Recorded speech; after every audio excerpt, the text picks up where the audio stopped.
Hello students, today we are going to learn or know about the new chapter of class 7th, that is heat.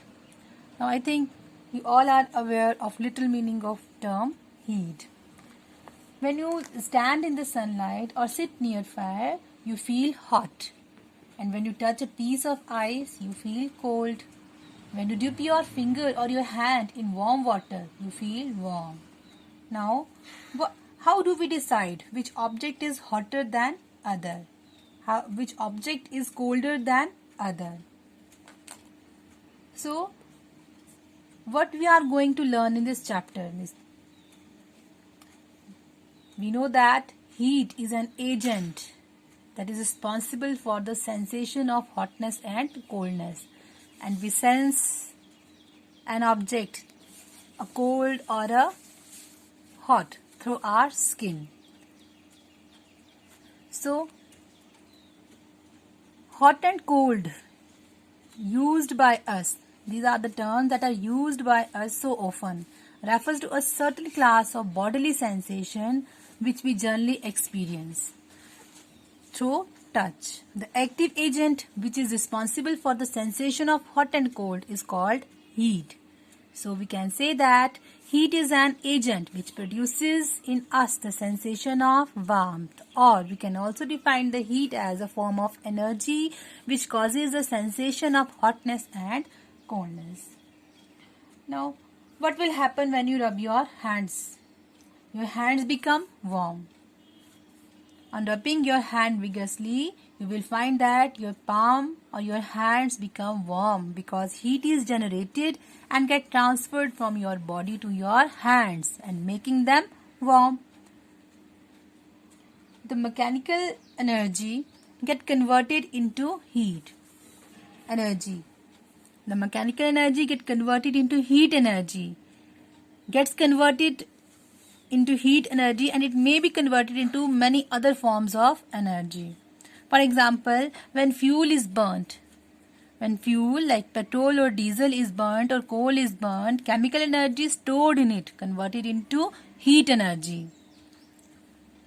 And heat energy can also be converted into other forms of energy. For example, heat energy of fuel enables the car or buses or trucks to move, or burning petrol converted into mechanical energy in a car. Now, we know from our daily experiences that a bottle of ice cold milk left on a table, on a hot summer day, soon it warms up. Or a glass tumbler of boiling hot milk kept on the same table cools down after a while. It shows that when the temperature of the body and surrounding are different, when the temperature of body and surrounding are different, then what will happen? There is a transfer of energy between the body and its surrounding when there is temperature difference, and this transfer continues till the body and its surrounding attain the same temperature. When the body and the surrounding attain the same temperature, and the point when the system and surrounding temperature is equal is called the thermal equilibrium. It is called thermal equilibrium. In the case of ice cold milk bottle, heat flows from the surrounding to bottle. In case of ice cold milk, heat flows from the surrounding to the bottle because the temperature of the surrounding is more than that of the ice cold milk. So there is a temperature difference and the heat will start moving from higher temperature to lower temperature. And in case of boiling hot milk tumbler, it flows from the glass tumbler to the surrounding. So based on such experiences, we can say that heat is a form of energy that is transferred from one body to another, and due to the existence of a temperature difference between them.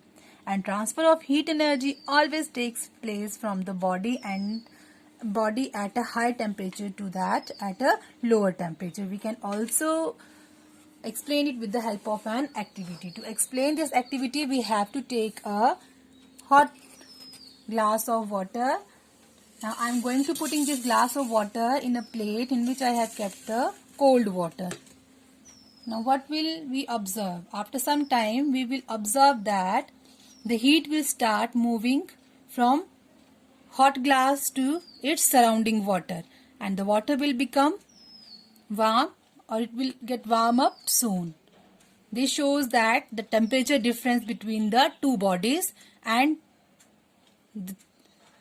the heat always flows from high temperature to lower temperature. You can also perform this activity and you can easily understand this, that heat always flows from higher temperature to lower temperature.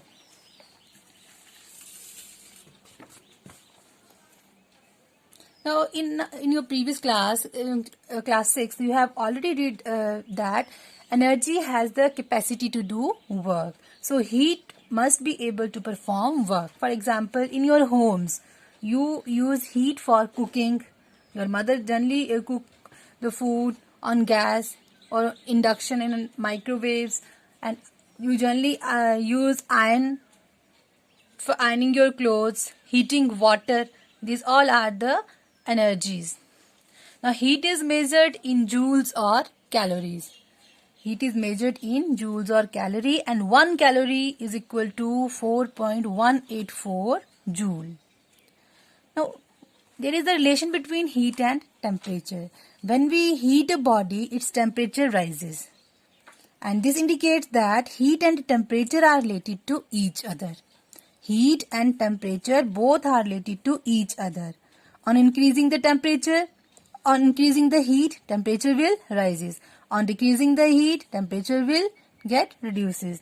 Heat is the energy of a body that is due to the motion of its constituents particle. In our previous chapter, that is lesson number 3, we have learned that all the matters are made up of a smallest particle, that is called atoms. And temperature, on the other hand, is just an indicator of this energy. Even a cold object possesses heat energy due to the motion of its particle. When we add or remove heat, for example, when we increase the flame of a boiling water, what will happen? The molecule will start moving faster, and when we slow down the flame, then the molecules of the constituent particle will slower. Their movement gets slower. So in our next video, we will discuss about the effect of heat.